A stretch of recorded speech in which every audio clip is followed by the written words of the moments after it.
Bon, tu m'as quitté, n'a pas soutenu, on a vraiment bien. Eh, il y en a beaucoup quand même. Couleur, non. Maman, peut-être que vous avez un ramboluka. Tout ça, balèche boé, un takala boé, toros net na fille, mais Patrick nous benga, oh, non, c'est ça, yo. Bamo, nanzo, na bolikolo na yo. Ce qui est au filmanga mutakala te, makambo nyo se nge komate, olalo la muki mutakala kari, olalo, ce qu'on a mon article vino boé. L'article vino vraiment boé, bon, on a vraiment bien. Hein? Vous savez, va capture. Et là, vous voyez qu'on nous canne, vous voyez? Vous voyez? Vous voyez?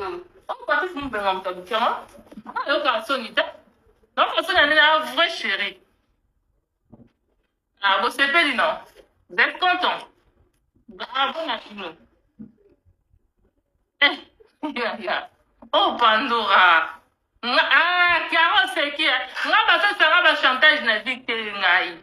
Mutakosa isanga chantage na TikTok wa zate.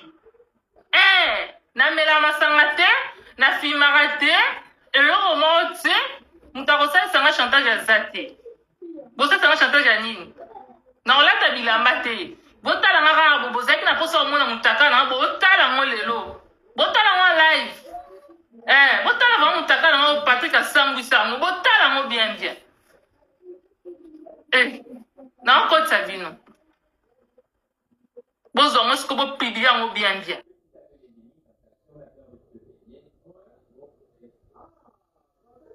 Ah, quand on a ça, pas forme, il y a ce bon monde. Pandora.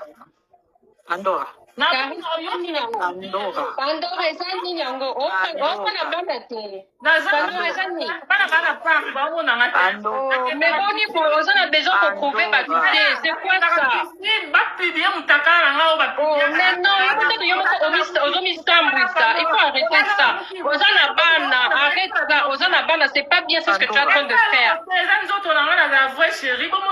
oui tu as dit que oza vrai chéri dans nzoto na mais ce que tu es en train de faire c'est pas digne de toi non c'est pas bien. Vous avez la pose pour moi, c'est quoi en live, on a mis tika d'une takalate. Nakolo on l'appelle soutien pour moi na mabele. Longola kasi longola ce que ton dimo kasi no rebelle liboma o tokara na mutu longola kasi. Makambo ça le kombo nango bien. Naza kunate. Attends, mais non, c'est pas comme ça que tu dois te comporter, franchement, ma chérie. Ah, mais yo tikaye, y a déjà, oui, qu'à la bon, yo ko yo kokota na ba jeune et pour ani. Tu rentres dans ces conneries. Non, franchement, c'est pas bien ce que tu as fait. Non, là, c'est pas Karine.